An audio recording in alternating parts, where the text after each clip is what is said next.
कोशिका विभाजन की प्रक्रिया पढ़ रहे हैं। इसमें पहला टॉपिक है हम लोग का समसूत्री विभाजन की प्रक्रिया।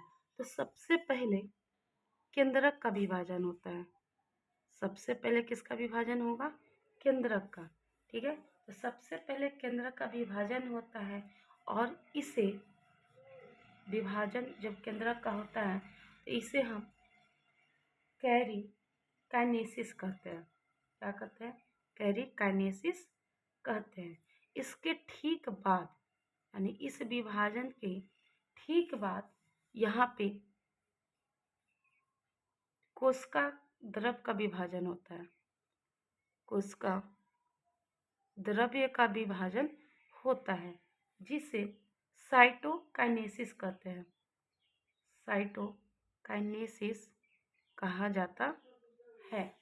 लेकिन ये जो केंद्रक का विभाजन हो रहा है इससे पहले भी एक विभाजन होता है।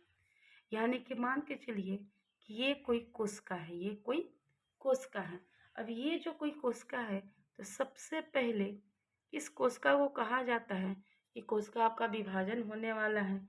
तो ये बोला कि ठीक है, पहले मुझे थोड़ा रेडी हो जाने दो।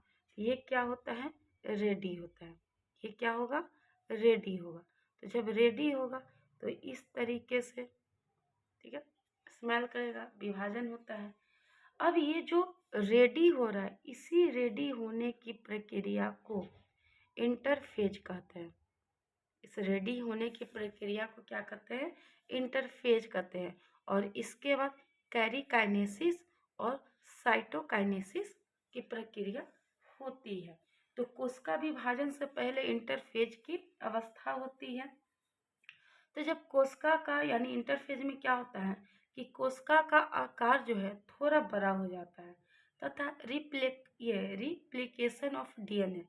रिप्लिकेशन ऑफ डीएनए कहने का मतलब कि डीएनए है तो डीएनए से डीएनए ही बनेगा।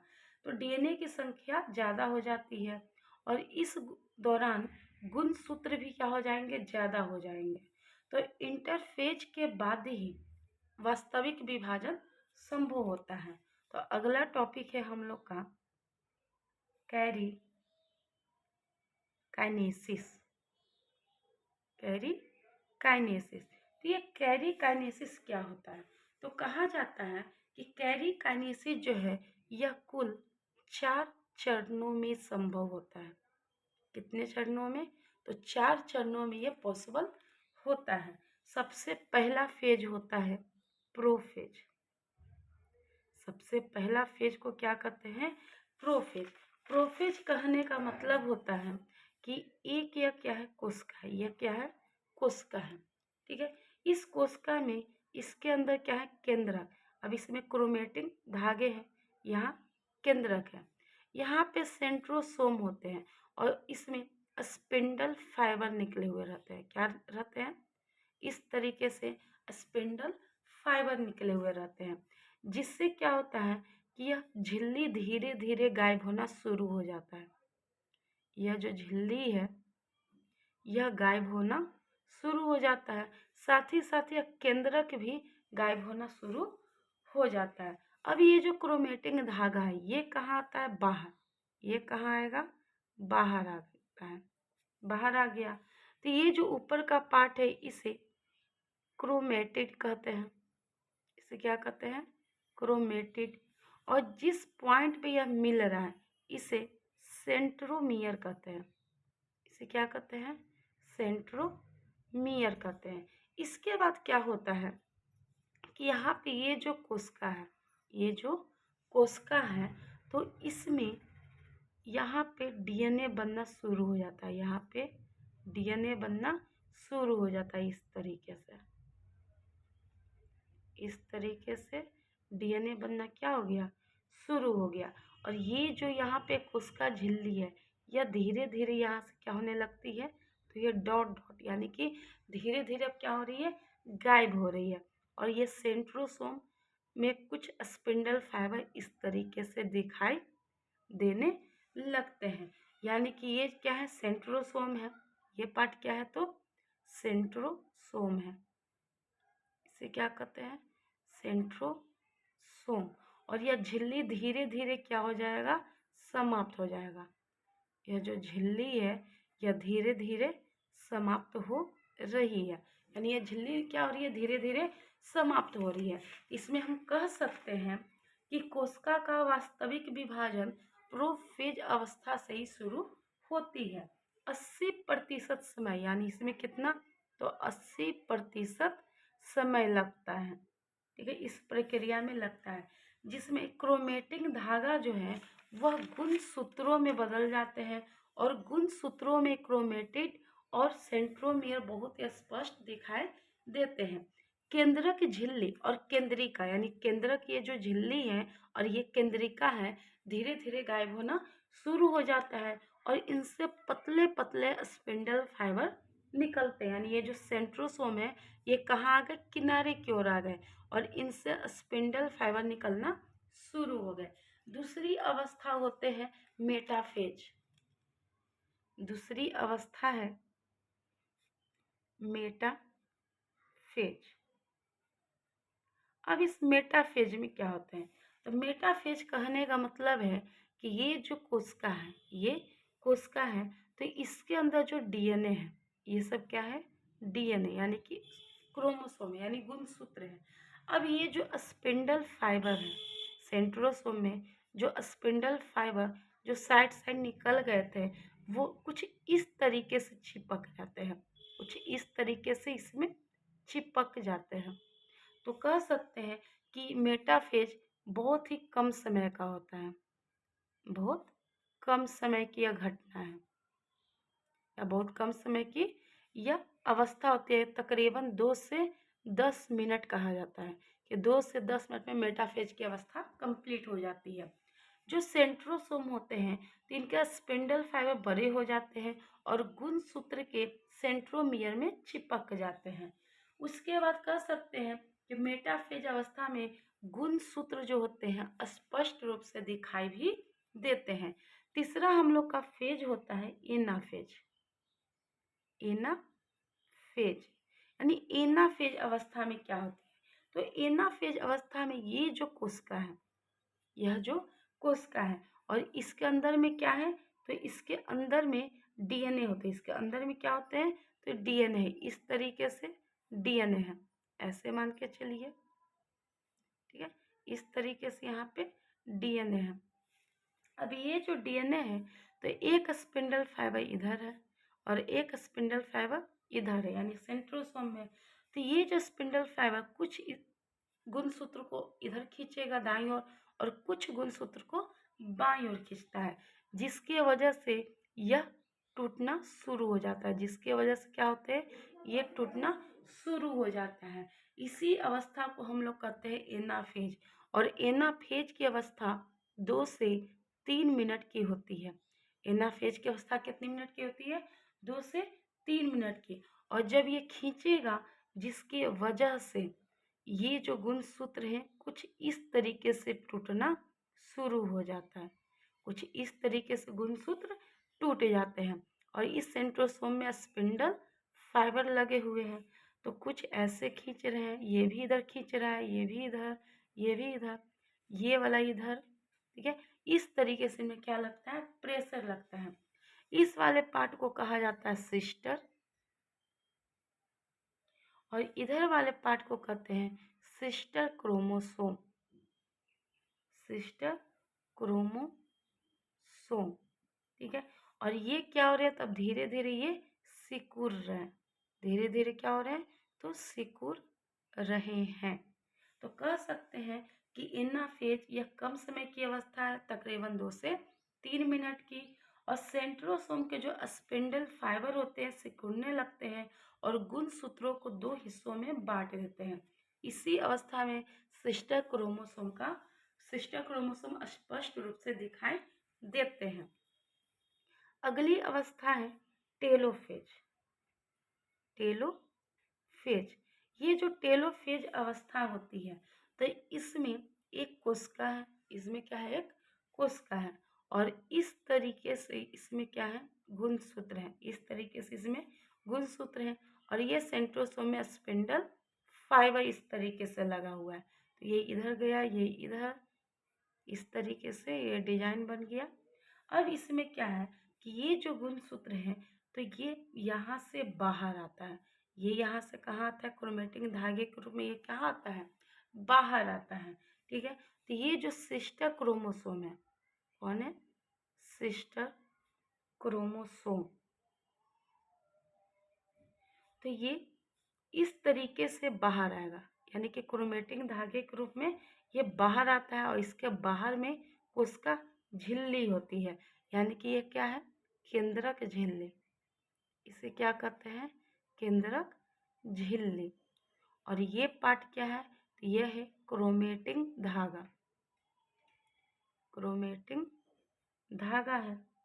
ठीक है, अब ये जो क्रोमेटिन धागा यानी सिस्टर क्रोमोसोम जो होते हैं तो ये दो पार्ट में ऐसे डिवाइड हो जाएंगे, दो पार्ट में इस तरीके से क्या होते हैं, डिवाइड होते हैं, और दो क्रोमेटिन धागा यानी दो केंद्रक का निर्माण इस तरीके से करते हैं। तो इसमें कह सकते हैं कि सिस्टर क्रोमोसोम अब क्रोमेटिन धागे और केंद्रक में बदल जाते हैं और इस तरह एक ही कोशिका में दो केंद्रक दिखाई देते हैं और कोशिका बीच से झुकी हुई होती है। तो ये था कैरीकाइनेसिस का पॉइंट। अब हम लोग जानते हैं साइटोकाइनेसिस क्या होता है।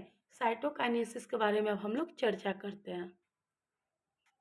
साइटोकाइनेसिस, अब ये साइटोकाइनेसिस क्या होते हैं, तो इसमें कह सकते हैं कि जो कोशिका द्रव दो भागों में विभाजित हो जाता है, यानी कि ये जो कोशिका द्रव है इस तरीके से दो पार्ट में क्या हो जाएंगे, विभाजित हो जाएंगे। ठीक है, और बीच में गोल्जी बॉडी की एक प्लेट बनती है, यहाँ पे इस तरीके से गोल्जी बॉडी की एक क्या बन जाती है, प्लेट बन जाती है, और कोशिका दो भागों में अलग हो जाता है, और इसमें जो कोशिका है ये कुछ इस तरीके से दो भागों में क्या होते हैं, अलग हो जाते हैं। तो एक कोशिका यानी केंद्रक यहाँ बन गया और एक केंद्रक यहाँ बन गया।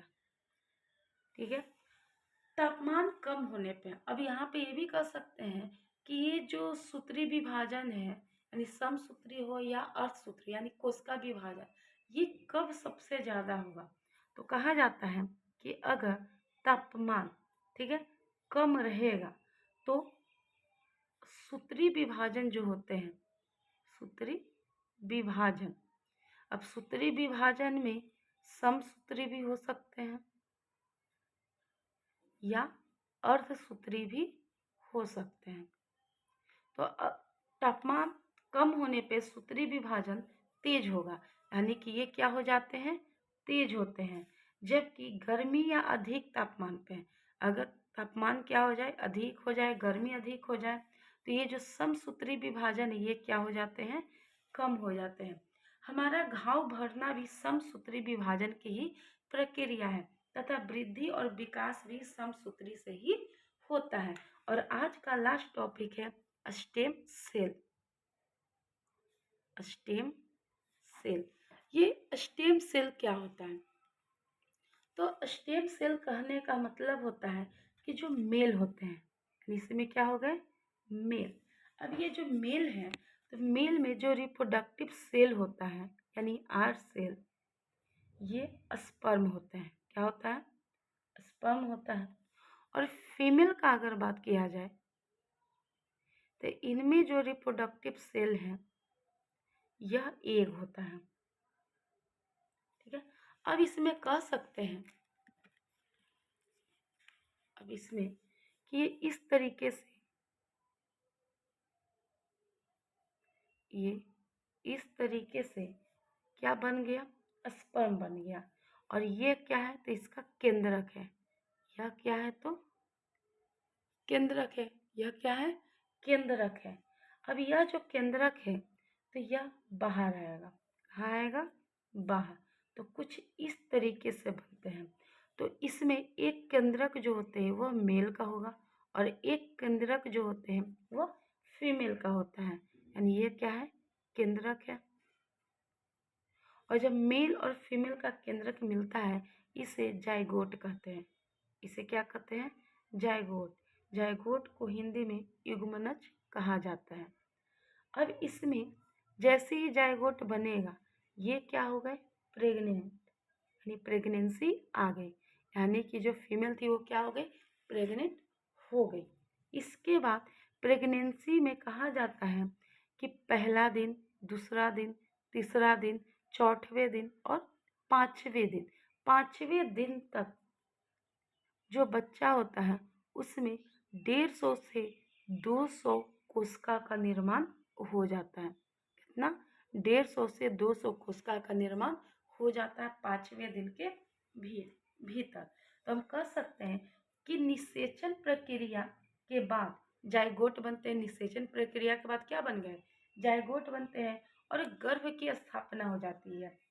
और गर्भ स्थापना के पाँचवें दिन तक 150 से 200 कोशिकाएं बन जाती है। इसे ही मास्टर सेल या स्टेम सेल कहा जाता है। अब स्टेम सेल जो होते हैं ये गैर विभाजित होते हैं, यानी इन्हें बांटा नहीं जा सकता है।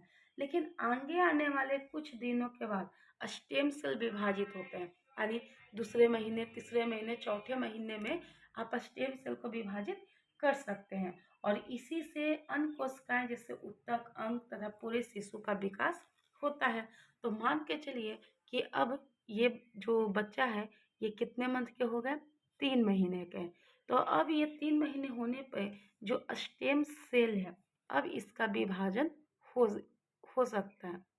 अब इसका जब विभाजन होगा तो कोशिका बटेगा, यानी बहुत सारी कोशिकाएं बनना शुरू हो जाएंगी।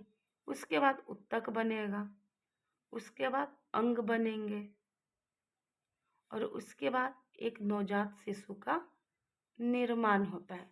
एक नवजात शिशु का निर्माण होता है। तो ये हैं कुछ स्टेम सेल के पॉइंट। अब हम लोग जानते हैं types of stem cell. Types of stem cell. Stem cell अगर कहा जाए तो स्टेम सेल कुल 4 प्रकार के होते हैं। कितने प्रकार के, 4 प्रकार के। लेकिन मैं यहाँ आपको बस 2 ही प्रकार बताऊंगी और आगे आने वाले लेक्चर में फिर 2 और बता दूंगी। तो पहला होता है टोटी पोटेंट, टोटी पोटेंट स्टेम सेल। अब ये क्या होता है, टोटी पोटेंट स्टेम सेल। इसमें कहा जाता है कि जो शुरुआती 5 दिन था, शुरुआती 5 दिनों की, 5 दिनों की जो कोशिका थी, यानी 150 से 200 कोशिका, इसी को क्या कर रहे थे, तो टोटी पोटेंट कह रहे थे। इसी को क्या कहते हैं, टोटी पोटेंट। और यह कोशिका से लेकर पूरी शरीर यह बना सकती है। तो टोटी पोटेंट का कोई भी चिकित्सा में इसका उपयोग नहीं होता है, क्योंकि इसे भ्रूण हत्या भी कहा जाएगा और यह भ्रूण से प्राप्त होता है। और भ्रूण का हत्या करना कानूनन भी अपराध है। इसीलिए इसे सरकार, इससे कोई भी मेडिकल जो ट्रीटमेंट होता है इसे करने से साफ साफ मना करती है। अगर दूसरा हम लोग बात करें, इसमें आता है प्लूरी पोटेंट स्टेम सेल। अब ये क्या होता है, तो यह केवल अलग अलग अंगों का विकास कर सकती है, यानी कि अलग अलग अंगों का विकास यह करती है, किंतु शरीर नहीं बनाते, यह शरीर नहीं बना सकती है। और यह 3 प्रकार से प्राप्त होता है। अगर कहा जाए तो प्लूरीपोटेंट स्टेम सेल को 3 प्रकार से प्राप्त किया जा सकता है। पहला, 6वें दिन के गर्भधारण से, 6वें दिन के गर्भधारण से। दूसरा हो जाएगा तीसरे या चौथवें माह के गर्भपात, यानी कि तीसरे महीने या चौथे महीने में किसी का एबॉर्शन हो गया तो उससे भी प्लूरीपोटेंट स्टेम सेल प्राप्त किया जा सकता है। थर्ड में हो सकता है बच्चे के जन्म के बाद, जन्म के बाद नाभि नाल नाभि नाल द्रव से आप प्राप्त कर सकते हैं। तो इसमें अगर कहा जाए तो जो चिकित्सा में यूज होता है वो बच्चे के जन्म के बाद जो नाभि नाल द्रव है इसी से यूज होता है, क्योंकि अगर 6वें दिन कहा जाए तो ये भी भ्रूण हत्या ही होगी, और एबॉर्शन करवाना भी एक तरीके से कानूनन अपराध ही होता है। इसीलिए प्लूरीपोटेंट प्राप्त करने का सबसे अच्छा तरीका होता है कि बच्चे के जन्म के बाद जो नाभि नाल द्रव होते हैं उससे आप ये टिश्यू प्राप्त कर सकते हैं। और आज हम लोग का सेल पार्ट कंप्लीट हो गया। अगले लेक्चर में हम लोग जानते हैं टिश्यू, टिश्यू क्या होता है, कैसे काम करता है, और यह हमारे लिए इतने इम्पोर्टेंट क्यों होते हैं। तो प्लीज़ लाइक करें, शेयर करें, और पहली बार मेरे चैनल पे आए हैं तो सब्सक्राइब करें, और कोई भी डाउट होता है तो आप कमेंट करें।